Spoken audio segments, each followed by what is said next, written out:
Breaking the normal little schedule I have here to bring kind of a special episode that's very timely right now and something I'm passionate about. And it's also Nurses Week. So Alicia, Christie, welcome. Thank you. And a very happy Nurses Week to you. Thank you for having me. Hello, happy to be here. And of course, as soon as I hit record, then the fire truck next door decides he needs to go out.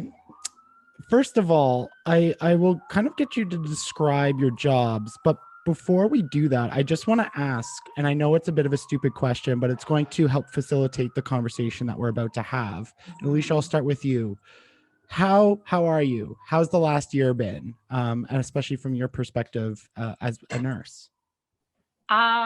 Today I'm doing okay. I was feeling a little anxious this morning about doing the podcast because I've never done a podcast before, but I knew I would be in good hands, and I'm happy to be here with Christie. I really am taking things day by day right now. It's, I just got off of 2 really busy, hard shifts at work. So I woke up this morning just feeling exhausted.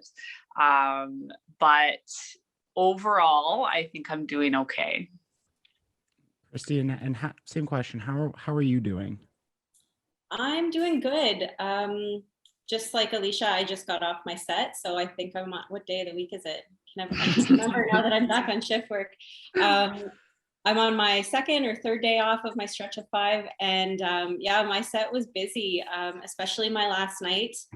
And my 3rd day, I had a bit of an experience with the team nursing situation where I was the ICU nurse for 4 patients, just for a short period of time. But yeah, it was a little bit stressful. There was that sense of, oh my God, I'm in charge of all these patients. Don't screw up, like focus.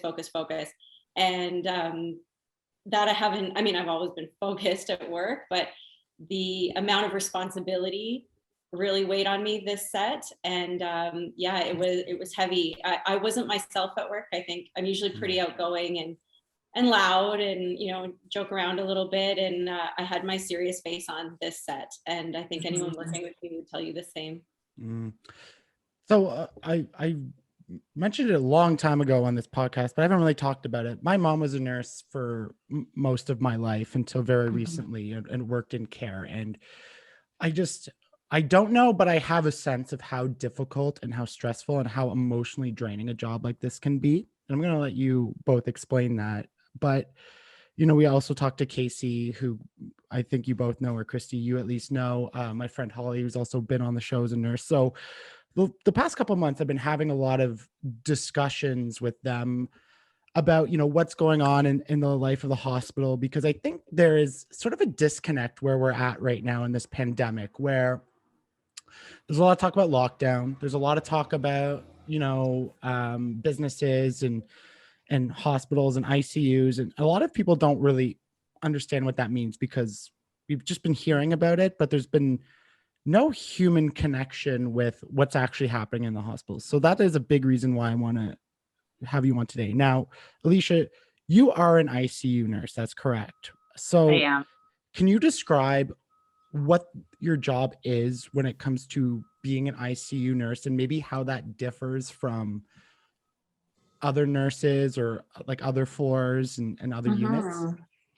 So yeah, I've been in the ICU since I graduated from nursing school. So for 9 years, I knew in nursing school that critical care was the path I wanted to take. And so I finished my schooling in the ICU and was hired as a new grad.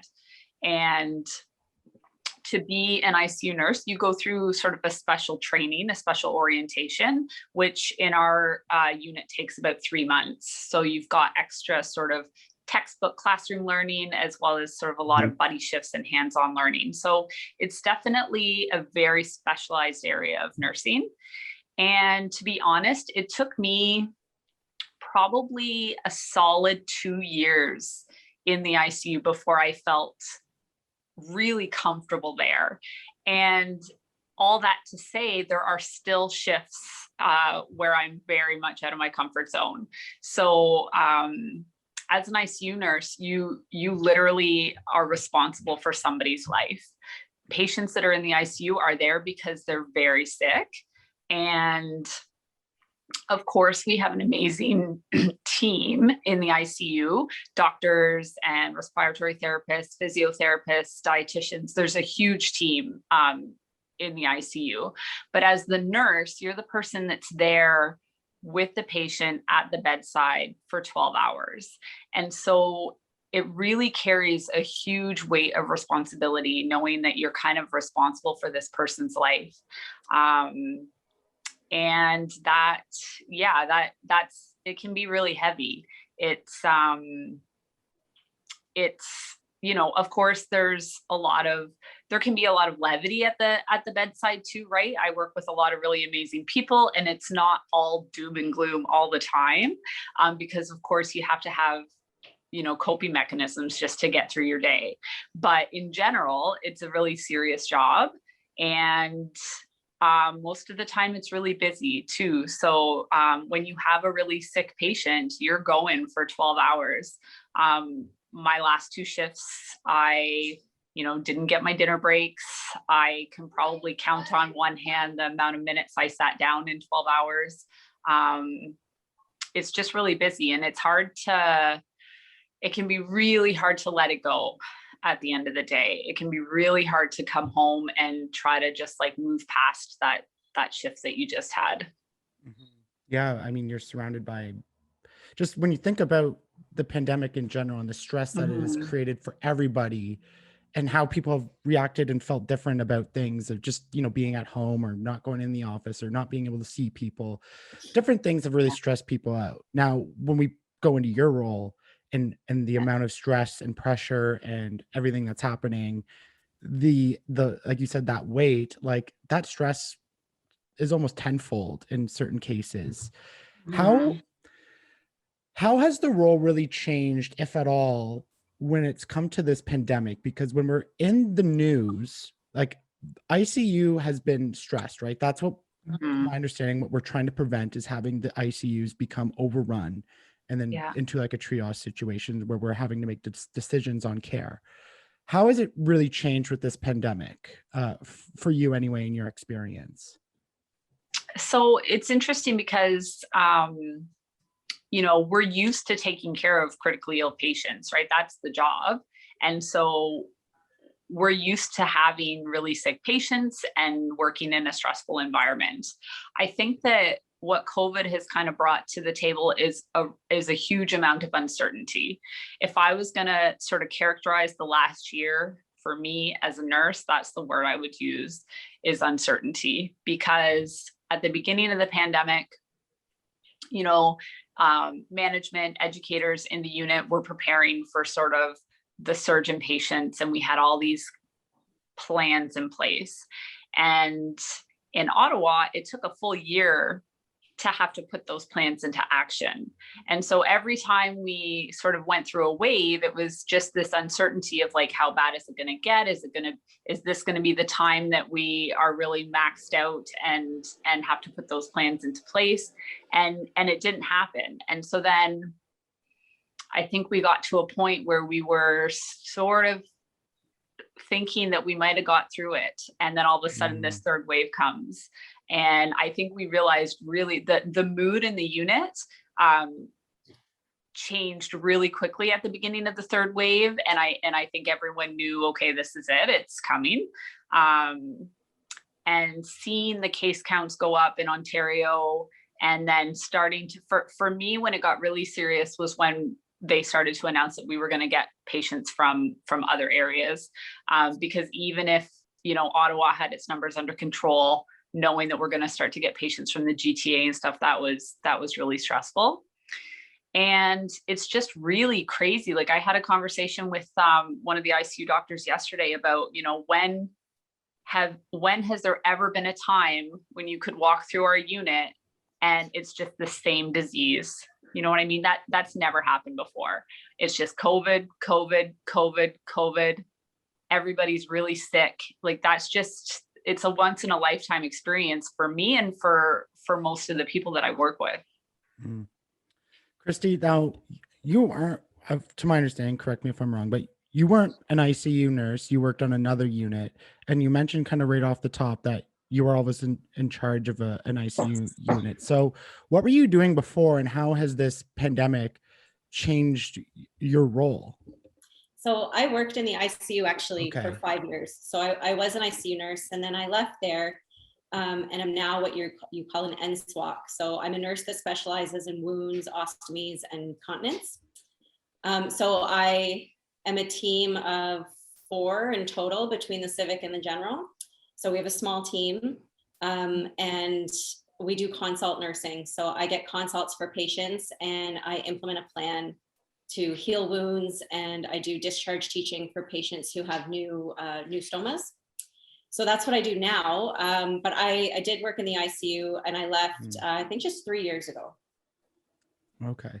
So how did you go from wounds and this whole other area, how did all of a sudden you go into, leading a team of ICU nurses? And is that because I guess if you worked there before, like obviously getting brought back makes sense. But I mean, is this like a common thing for nurses? Like nurses in other units are now being transferred into the ICU to help with all these patients, or onto the COVID unit?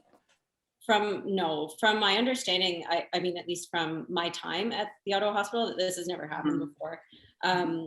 Even on days where we would be short, we're not pulling nurses from other units. We're doubling, a nurse would take a second patient or something like that. So yeah, this is very new, and that just goes to show just how dire it was. I had volunteered to go back last year when the pandemic hit. There's quite a few of us. We had gotten an email and said, if you've had ICU experience in the last 2 years, would you like to come back and be retrained? So you go to our electronic charting class, because I work in a different context. So I don't see a lot of the flow sheet that we work in the ICU. I don't see the medication records. I don't see, parts like that the nurses who work with patients directly do. So I had to learn the whole new way of charting, and I had a couple buddy shifts just to get back into the swing of things. And there's the saying, it's like riding a bike, but the bike's on fire. It's pretty accurate. And then it never happened. I did my buddy shifts. I was prepared. I bought scrubs. I was ready to go, and it never happened. Just like Alicia said, things got better, and I think we thought we were over it. And then we got slammed with this third wave, and I wasn't immersed in the unit when it was happening, but I had heard some buzzes about being pulled back, and I had heard from a couple. I worked there for 5 years. They threw me my baby shower for my first baby. I'm still friends with a lot of people who I used to work with. So I was getting messages, hey, have you heard, are you getting called back? I just got an email. And I'm going, this is happening, like this is bad. And then I heard, we just got a patient from Toronto. We got our first patient. And I'm going, yeah, I have to prepare for this. I think I'm going back. And I heard my manager had kept me very much in the loop of what was going on. She communicates really well with me about what's going on in the hospital. And then I got an email from the ICU manager, I think on a Wednesday, and I started back in the ICU on the Monday. And I was buddied. So my first couple shifts, you're getting your feet wet again. You're trying to remember, okay, what do we do? What do we not do? And things have changed a little bit. Like it's scanning meds now. We never used to do that before. So it was having to balance that, the new way of charting and the patient care. But I was focused. I knew I had to get it back, and I had to get it quickly. A strong point of mine is shouting out that I don't know something. You really have to recognize when you're not comfortable or you don't know, and don't pretend that you know, and don't pretend that you're comfortable. Say it right away and swap out with somebody else. So, I'm good at that. So that's been helpful. And I wasn't in charge of anybody, but what happened is we were in a corner, and one nurse had to go help with a critical event, and another nurse had to take her patient to the OR. So in a span of 10 minutes, I'm now covering 2 floor nurses and 4 patients. And that's exactly what the collaboration, the team nursing thing is. And I haven't really had to do it yet. And that just happened. It just so happened that this nurse ran over to help. this nurse had to go to the OR at the same time. And now suddenly I've got 4 patients and 2 floor nurse buddies. So I'm going, okay, so now I'm the ICU nurse and I have to make sure all these 4 patients are okay. So it's, yeah, it was a little stressful, but I just think the most important thing in a role like mine right now is to speak up and speak loudly when you're not comfortable or when you don't remember something, like pushing a drug. I couldn't remember the normal dose. And I just had to say, I don't know what this is. Can someone tell me? Normally you'd look it up or you remember. But yeah, so that's kind of been my experience going back. We all know, I should say there's 3 people, but Quadjo, and it was last January I had him on the podcast, and that was like before the virus hit Italy. It was still kind of in China, but it was like becoming more of a thing. And I asked him, I was like, does it worry you? Do you sit there and you're like, that might come here?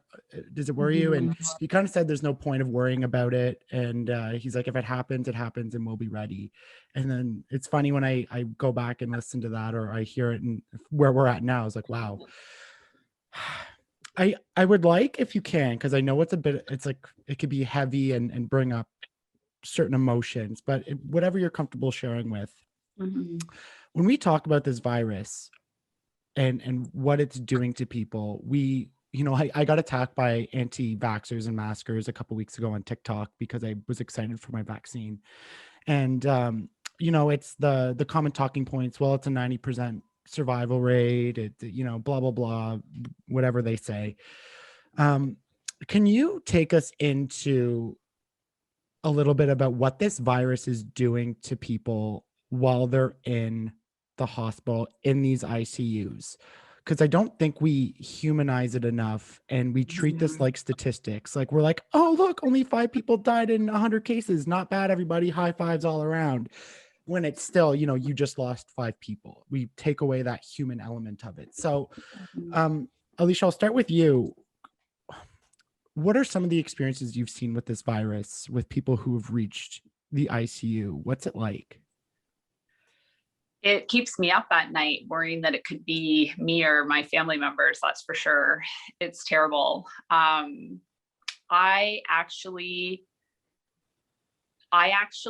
took care of the very first COVID patient that we had in the ICU last year. And I remember it was assumed that he had COVID, but the test hadn't come back yet. And so it was, I had been taking care of the patient all day. And I don't think, unless you've had the unfortunate experience of not being able to breathe, that you could ever understand how terrible it is. Because that's really what it comes down to, is that these patients cannot breathe. COVID attacks your lungs in a way that's just so devastating. And so, I think back to that first patient, just how difficult it was for him just to breathe.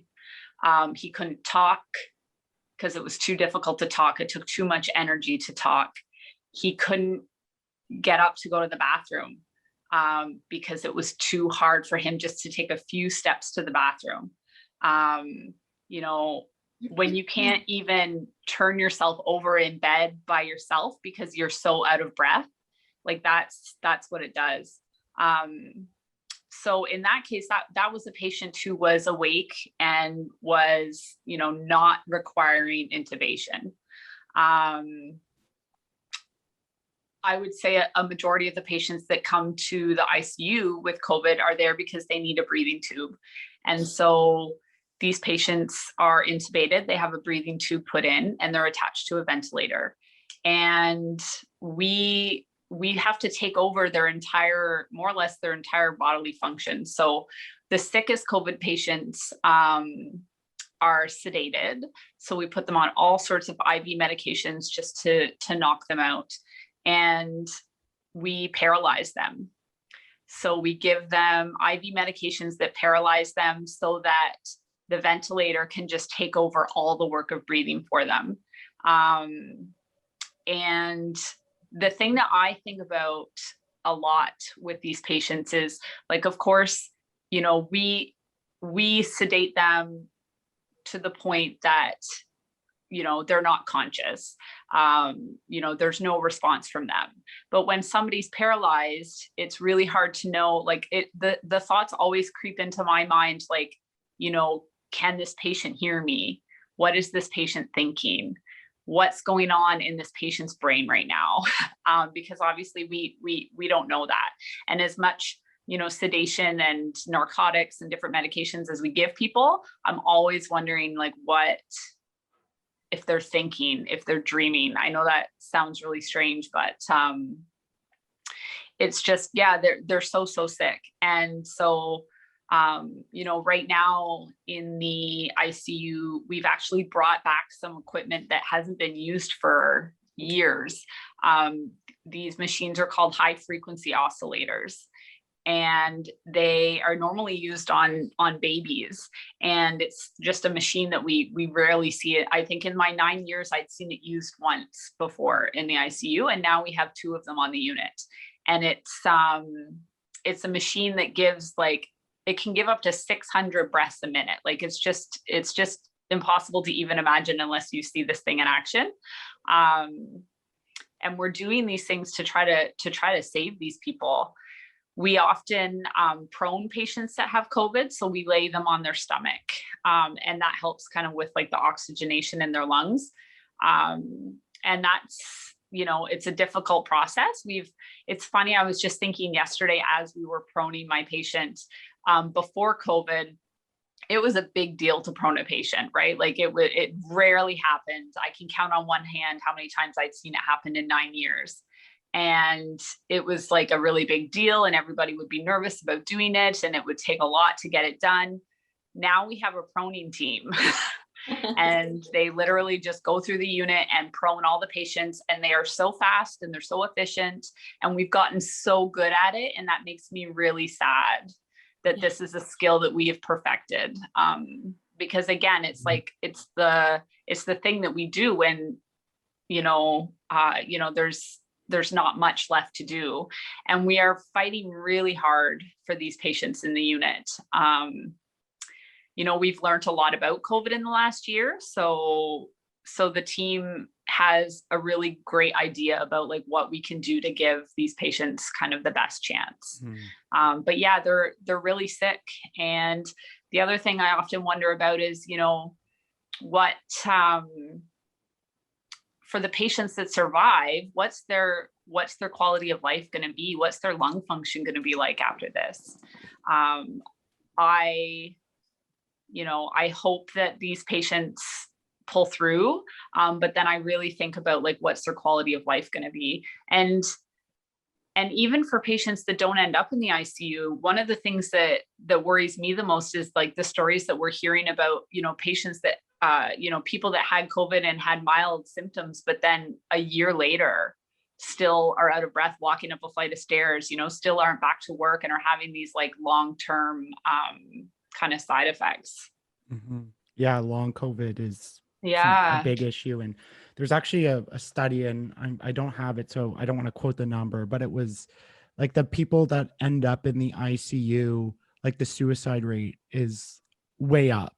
And it's like, okay, so what's the mental impact of being through that situation, the PTSD, all that stuff? Yes. Yeah. ICU patients in general have like a higher incidence of those types of mental health issues and PTSD.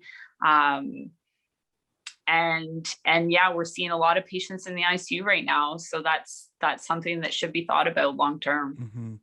Christie, I'll ask you the same question. What's sort of been your experience with people who are, whether suffering critically or just in the hospital with COVID? Like how have you seen that progress?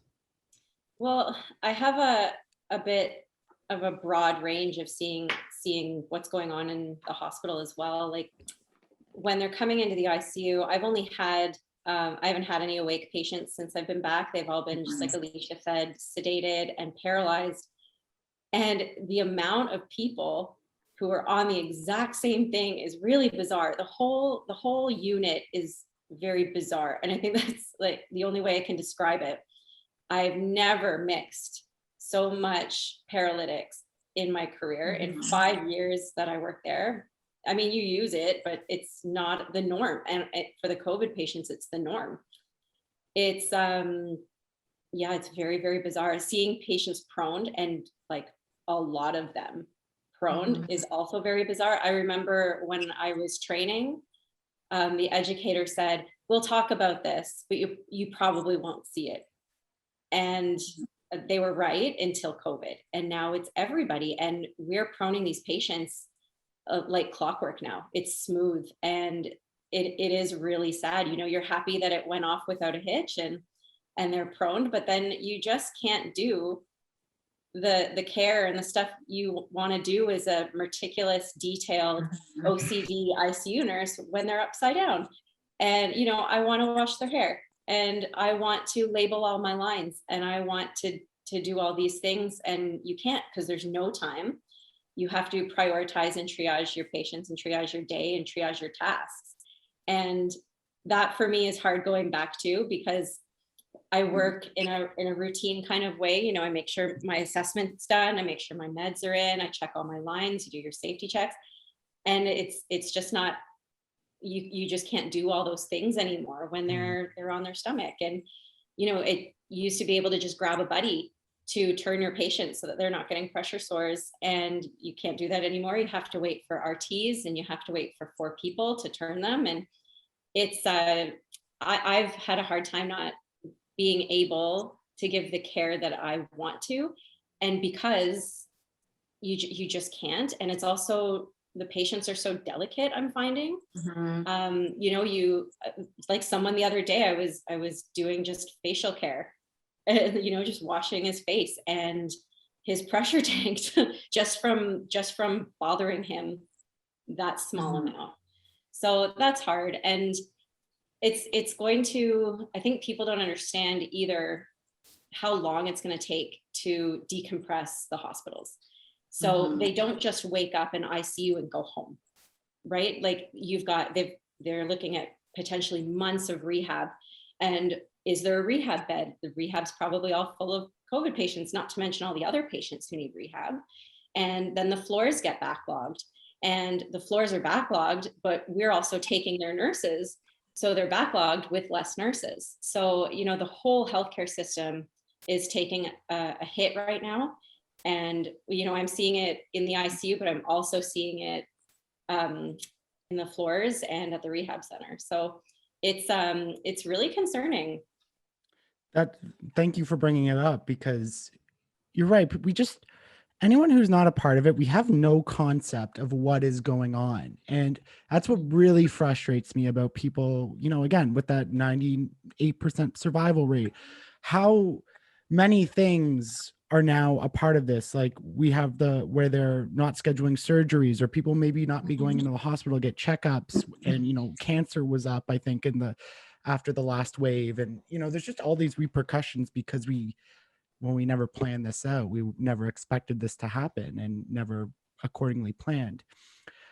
My question for you, and Christie, I'll start with you, because throughout this pandemic, we've had doctors come on, we've had epidemiologists, we've had, you know, people who study viruses, and they're the ones who are on the news kind of being the face of health and trying to command everybody into listening to public health. We haven't heard from nurses a lot. So my question for you is, why did you decide, Christie, to come forward and start sharing some of these things from a nurse's perspective? Because I know you were on CBC, I think you did CTV. You know, what made you want to take on this responsibility on top of all the other things? You know, you're already at work stressed out, you have a family, you have a life, and now you took on this additional kind of role. Why? So the short answer for that is because I found out I was allowed to. I think that nurses, there might be a little bit of fear there. You know, are we going to get in trouble by the college? Are we going to get in trouble by our hospital? No one's really promoted that we can talk to the media. And I remember seeing that nurse, and I'm not judging, I don't want to get into her case, but the one who came back from somewhere overseas in Toronto and wouldn't go to the hotels and whatever. She was talking to the media saying what she believed. So I thought, well, why can't I talk to the media for what I believe? And Alicia actually contacted me. CTV wanted to speak to her one day, but she was working, and they asked if she had known anyone who'd been redeployed. So she got me in contact with them, and I said, am I allowed to do this? And I contacted our managers, and also there's a PR lady at the hospital who was really helpful too. She ran me through questions and how to answer and whatnot. And I went, oh, I'm allowed to do this. And I'm loud and opinionated, and I've got some things to say. So I'm happy to do it if people want to listen. And I've had good feedback, which is important to me. I think if my team wasn't supportive, and if they didn't like what I was saying, and if I made the profession or the hospital look bad in any way, I don't think I would continue to do it. But I've gotten a lot of good feedback and support from management and from our peers. So I think it's important. Like, we have a voice and we're not heard very often. Yeah. Alicia, were you contacted? Did it just fall on your lap, or did you reach out and want to start being a voice? Yeah. So for me, it actually started on Twitter. I had posted a picture of myself on Twitter after a rough day, spending most of the day in sort of really difficult PPE. And somebody contacted me on Twitter, asking if I would want to do an interview. And again, I felt sort of unsure about it because, like what can I say? What can't I say?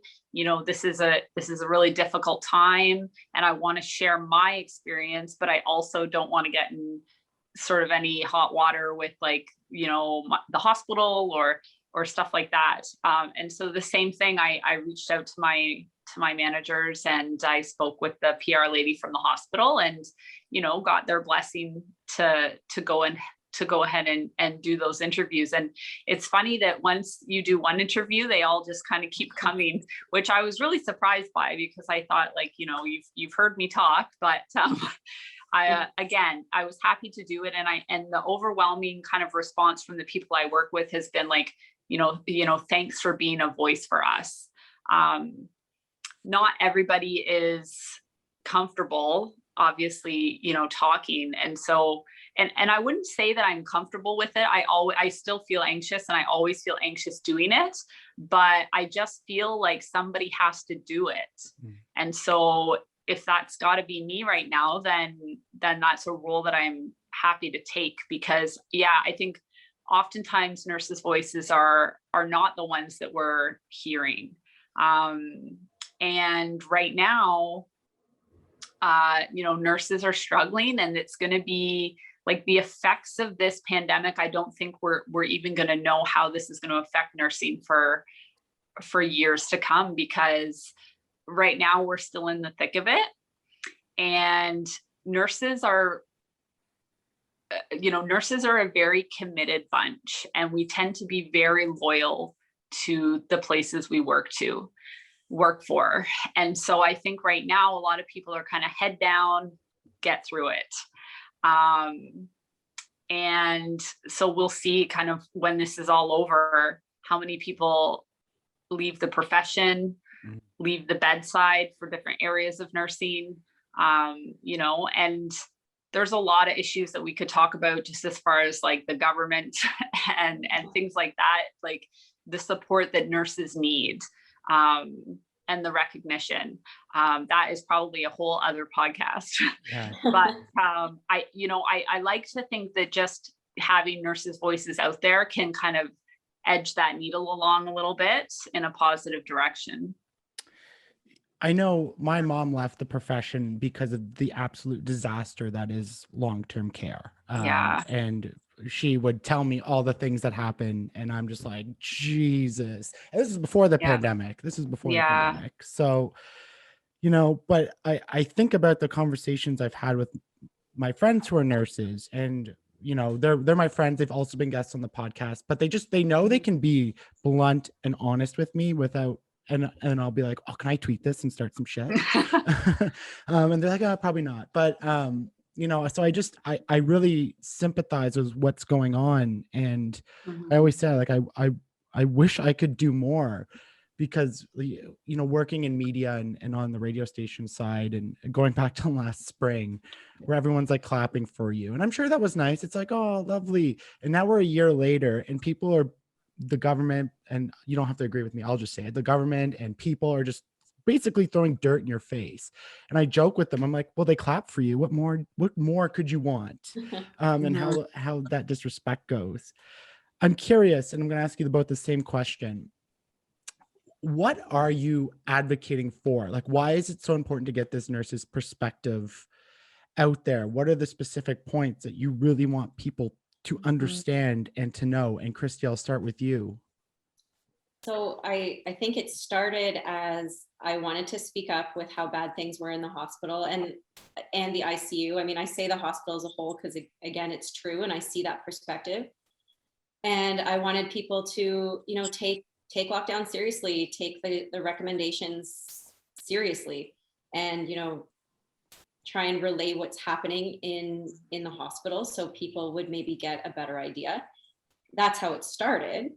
But now that nice people like you are giving me a bit of a soapbox, and it's Nurses Week, and there's been a lot of talk about our lack of pay increase this year. I'll keep going. As long as people don't mind listening to me, I'll keep talking about it. And yeah, so that's kind of where I stand with speaking out about things. And I don't know if people really know what we do. Like, I've been asked before, like, oh, do you just give patients bedpans? And I'm like, first of all, they're not patients. These are people. These are human beings. This is mom, dad, aunt, your friend, your partner, the government maybe, but also just the public. They forget that these are people. And, there's times where so do we, because we have to disconnect ourselves a little bit to cope. But COVID has brought me back to really thinking this could be my husband. We've had a conversation about what quality of life are you comfortable with if you get COVID and are intubated. At what point do you want me to withdraw care? And we've had a really serious, tearful conversation about that. So that's the type of stuff I want to speak about. And I want to remind the public that, like, these are human beings. These are just real people. And, same with nurses and these poor people in the long-term care facilities were, the reports were shocking and really sad. And they're people. You have to treat people with dignity and with care that they need. I think doctor shows have really, what's the word? It's all about the doctor. People have this perception that it's like the doctor that comes in and takes care of you and all that. When in reality, and please correct me if I'm wrong, that, like, you see the doctor for 5 minutes, maybe once a day. It's the nurses and the other staff that are in there taking care of you and doing everything for you. And I've seen a level of disrespect for nurses that, like, I can't sit here and pretend I know everything that you all do, but that, I think there's a lot of misogyny in that too, but it's just the level of disrespect always baffles me. Alicia, same kind of question to you. Like, what are the things you're really trying to, let people know about this? I think something that you said earlier about how, a lot of people who are sort of disregarding COVID as a serious issue talk about sort of the, well, only this many people out of 100 are gonna get sick and are gonna die. And I think it's easier to have that perspective if you haven't known somebody who's been sick. And so obviously my perspective is that I see the sickest patients, and I know that for every patient in the ICU, there's 5 or 10 more out on the COVID ward, right? And for every 5 or 10 that are on the COVID ward, there's 100 at home dealing with the stress of this illness. So and every single patient that we have has a family. And it's been that's been one of the really hardest parts of this whole situation, is that right now, you know, you can't have, there are no visitors. Really, the only time visitors are coming in is if someone unfortunately is going to pass away. And so we have, you know, we do the best that we can with FaceTime. The patient that I had the last 2 shifts, they had, you know, we set up a FaceTime call, and there was like, you know, like 20 people on the call. They had family from all over the place on the call. And, you know, I just kind of put the iPad in front of the patient, who, like, again, is intubated and sedated. But I put the iPad there, and I just tell the family to talk to them. And most of the time I just leave the room so that they can have sort of that time with each other. And to be outside the room and hearing these families talk to the patient, it's really, really heartbreaking. And I think, like, I just imagine, like, if that was my husband in that bed and I couldn't even be there with him, it's really terrible. So, you know, I want people to know that just because this hasn't affected you in your life doesn't mean that it's not affecting other people. And I think just like the most common sort of, you know, the common goodness in people should be to worry about those of us that are affected by this, and to care. You know, and that is how this started for me, was just wanting people to understand that just because this hasn't touched your life doesn't mean that there aren't people out there that are really suffering. And then, yeah, I also feel as though, you know, there are a lot of issues. You know, we, as an ICU nurse, I have to say, like, I have it pretty good, right? I work in an area of the hospital that's pretty well funded. Yes, we have staffing ratio issues. You know, yes, I wish that I had more paid sick time and better vacation policies. Like, that's all true. But for me, I really worry about the nurses, like you said, in long-term care, who were dealing with terrible situations before COVID even started. And that entire system is broken. And then also just the nurses that work on the floor and home care nurses. Like, there's an entire profession that just needs more respect. And I just hope that if anything comes out of this pandemic, it's maybe going to be, you know, better working conditions for nurses, and also just for the people in those situations, the people in hospital, the people in long-term care, the people requiring home care. You know, I hope that some good comes out of this. I have to say that I'm not super optimistic about it, because I think we've seen before that it takes a lot for things to change, but I'm really hoping that some good comes out of this. Yeah, I'm with you. Like, that's my hope, and I'm not optimistic because I don't know what it is, but they always cut healthcare and education first. And I'm like, pardon me. I want to talk about the mental health of nurses, because I mean, this is the main reason I wanted to have you on. We've heard about the pandemic, but the mental health of our healthcare workers is not really being discussed too much in the broader conversation of things. Mental health is my background. That's something I'm very passionate about. I public speak about it and everything, and talking to my friends in the nursing profession and how much they're struggling with it right now. You know, a lot of people are like, oh, you know, mental health and lockdown, and which is valid, but they're not concerned about the mental health. There's almost an expectation that, oh, well, you signed up for this. Like, this is what you wanted to deal with. So, like, we don't have to feel bad. I want you to, as deep fire trucks in this important conversation. Can you tell me, you know, what is the state of mental health with our nurses right now? And please get as deep as you'd like to and share any stories that you can. Christie, I'll start with you. Well, I think everyone is feeling that pandemic fatigue for sure. And I speak as a parent as well. Like, there's you're not just stressed at work. we have a whole home life that's been thrown upside down as well. So you don't come home from work and get a break. You're always on. And that's how someone described it to me recently, is it's really hard. We don't have any downtime. We're always on. And you can't, that's not sustainable. You can't do that forever without breaking down. So I think we're going to see it in the coming months, more. So I think the toll is starting to happen. I'm seeing changes in people's personalities. You know, there's some people who used to be really social and used to sit down at break and talk the whole time and have a conversation and laugh. And I'm seeing these people go off and have break by themselves. And, you know, I'm one of them. I wanted to find a place just to have my own break alone the other day.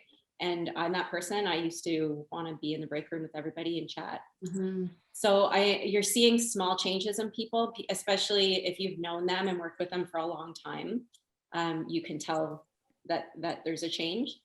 I think I've seen it from the floor nurses as well, who were scared, you know, like a lot of them haven't been offered their second shot. They are now, which is good, but like we had to fight for that, right? So they were scared. Yeah, they were scared because you'd be in a different position there. You'd be taking care of a patient all day without a gown on. We wear masks and eyewear. And then suddenly they start to cough. And you're going, oh, okay, well, I've taken care of you all day. And now we need to test you for COVID and put you on COVID precautions. And there's that element of fear. And, you know, are we ever going to be okay if a patient coughs or has a fever? You know what I mean? So there's that. And then the home care nurses too, like these are people going into their homes. And I've had a situation, I don't want to say too much, but it was really important for this person to go home. They were receiving MAID and they wanted to do that at home. And they couldn't go early enough because there was no home care. There was nobody. They are off sick with their kids, or they're off because their kids' school is closed because they're on outbreak, Mm-hmm. or they themselves are sick, or for what, there's a million reasons that snowballs. And there was just no home care nurses that week. And to me, that blew my mind. Like, so now we have to keep this patient in hospital who just wants a peaceful death at home. And we can't give that to them. So that's really hard too. Like, we can't take care of these people because there's just not enough staff, and that's going to wear on everybody, I think. And I think you'll see in the coming months more and more nurses going on stress leave. And, you know, if school continues to be closed, we have to stay home. You know, nurses, physicians, RTs, their parents too. So, you know, and then that drains the healthcare system of their staff even more. So it's a lot of stress. I think the most stressed I felt was at the very, very beginning of it. I walked into the hospital the first day we did screening, and it was just chaos in the main little corridor there by the Tim Hortons. And I remember stopping at the top of the stairs and taking a picture and going, oh my God, like what's happening? And I still think about that day on a really regular basis. Yeah, just, oh my God, what is about to happen? Just, Yeah. you know, it's a movie. We're living in a movie in a lot of cases. Yeah. Alicia, what about you? What have you seen mental health wise when it comes to working in a hospital and with the nurses in this pandemic? Yeah, it's funny you just said that about feeling like we're in a movie, because it's something that my friends and I have said to each other really often. And it seems like every few weeks, one of us is saying, like, can you believe this is happening? You know, like, can you believe this is the reality that we're living in?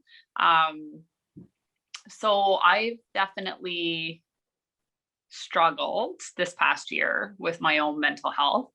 It's, and I think, like I said earlier, I think that what's at the root of all of that is the uncertainty that we've been facing. I am a very, and I think this is true for a lot of nurses. Like, I'm a kind of like a type A control type of person. And so when you're faced with just like constant uncertainty, it's really hard for me to deal with. It's hard for me not knowing what's going to happen, not knowing when this is going to end, not knowing how bad it's going to get. That's been the struggle that I've kind of had. And I think at work, we've just been on a level of sort of high alert and stress and uncertainty for so long that it's just not what our bodies and our minds are used to dealing with. And absolutely, people are struggling everywhere. And I really sympathize with people who are struggling with the lockdown, because I am too. And, there's nothing I want more than for this to be over and for the lockdown to be lifted. But I fully agree that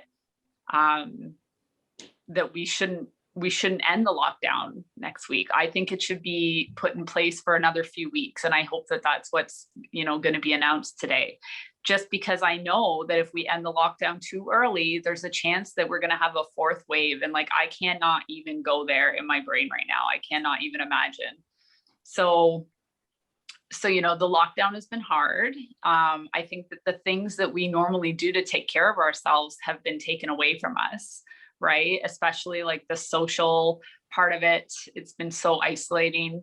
And so for a lot of people, for a lot of nurses, you deal with this stress at home, you deal with the stress in your family and of the lockdown. And like Christie said, all the sort of things that everybody's dealing with, but then you go to work and it's even worse.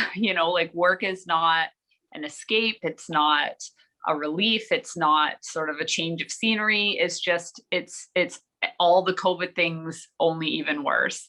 And so for me, that has meant a really big increase in my anxiety. I've always been a worrier, I guess you would describe me as, and like anyone that knows me and loves me would agree that I worry too much. I overthink things. Like that's been me my whole life. And then in December of this past year, I was just feeling like increasingly stressed out, again, like everybody. And I had a panic attack for the first time. And I really, truly thought I was going to die. Like it was really terrible. And it's funny because as a healthcare worker, like as a nurse, I know what a panic attack is. I know the physiology of it. Like I understand all of it, and as it was happening, I couldn't understand it.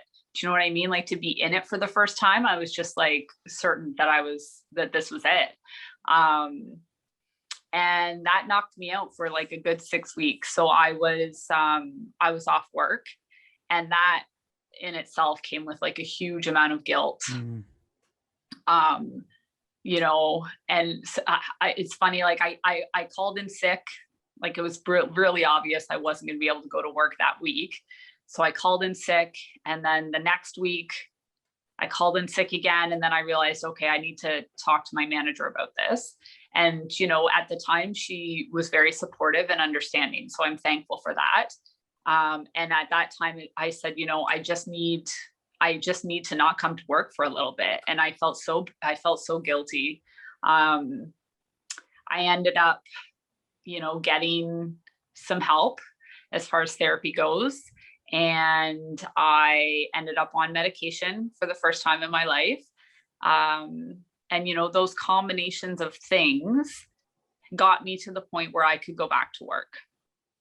But it's a serious work in progress. I just find that I'm just not the same person that I was a year ago. And I'm a little bit worried that this is just the new me, obviously, and like learning to live with mental health issues that you didn't have before is just like it's a whole thing. And so again, like there are good days and there are bad days. There's good weeks and there's bad weeks. I find myself at work really having to disconnect a little bit. Because I'm one of those people that like generally cares too much, right? And feels too deeply. And I think a lot of the times that's what makes me a great nurse. But right now it's too difficult. You know, I had a set a couple weeks ago that really broke my heart. The whole situation really broke my heart. And that happened to be right at the time that I was doing some interviews. So, you know, the rawness of what I was feeling and dealing with at the time, I think really came across in some of the interviews that I did. And so now I feel like when I'm going to work, there's just a bit of a wall up, because I can't feel those things again. You know, it's too hard. And I think that's how people get burnt out, right? And that kind of burnout is what I'm trying to avoid right now. Like, I don't want to quit nursing. I really love the ICU, as hard as it is. And so I don't want to leave the ICU. I don't want to leave nursing. And so I need to find the ways to like take care of myself so that I can keep doing this job. And I'm still trying to figure it out, to tell you the truth. And I don't think I'm alone in that. I think there's nurses in all sectors of healthcare right now that are probably feeling the same way. Like, how am I going to keep doing this in a way that I can still take care of myself? Thank you for sharing that, and both of you, and being open and vulnerable about that. As someone who goes to therapy and is on medication, I know it's not always easy to share that publicly, and even with your friends and family. So thank you. I know that's not easy, and that'll be news to some of them for sure.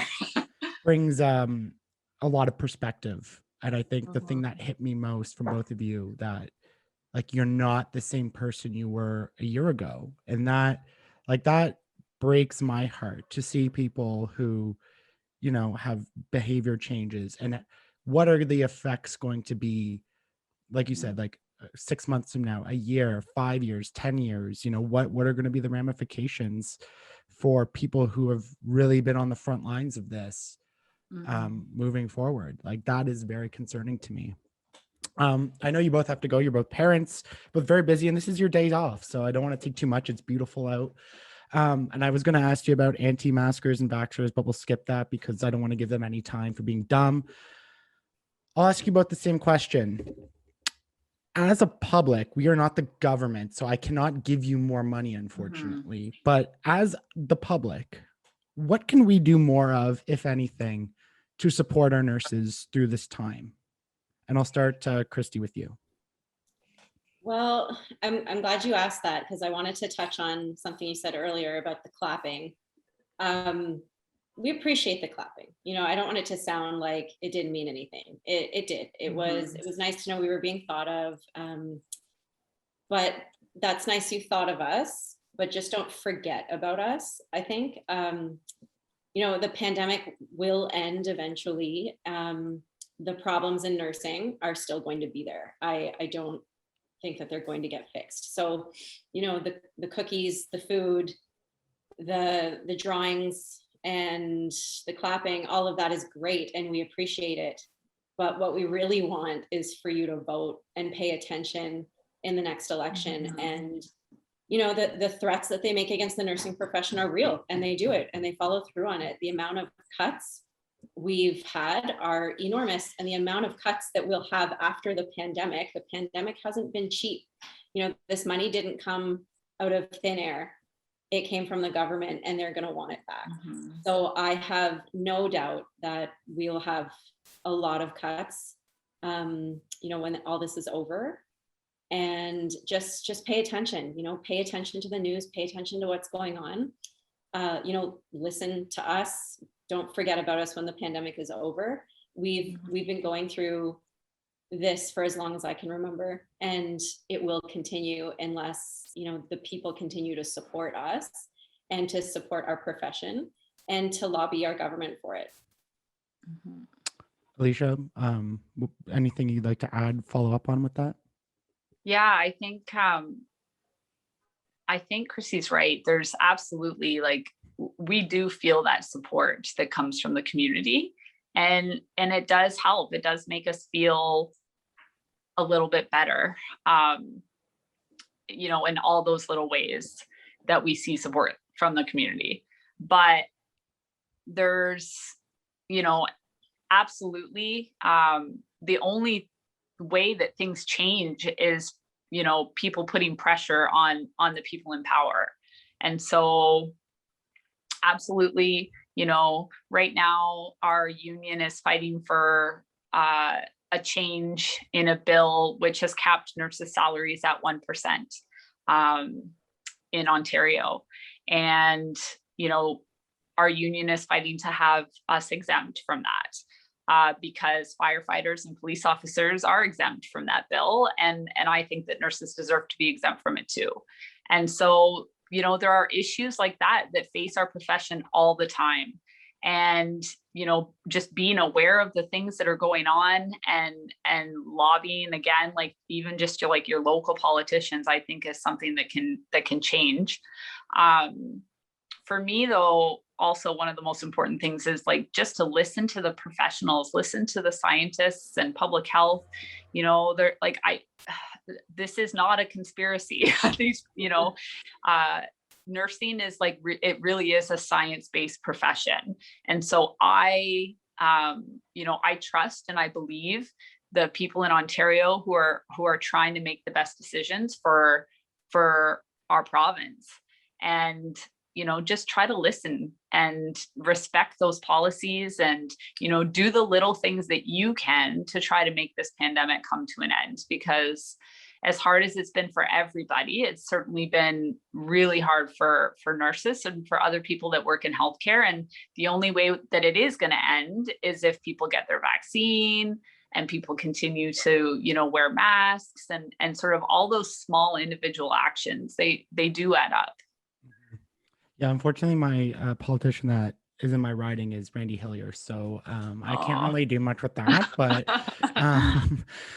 But you're absolutely right, and I thank you for sharing that because we see so much little tidbits in the news. Like I know a little bit about that bill because I see it a little bit, but we need to pay attention to it. I know there's a lot going on. There's a lot of things we have to fix, but it's just important that we expose ourselves to these stories and what's really happening, because we see, especially with healthcare, cuts matter, and we're seeing really ramifications of it now here.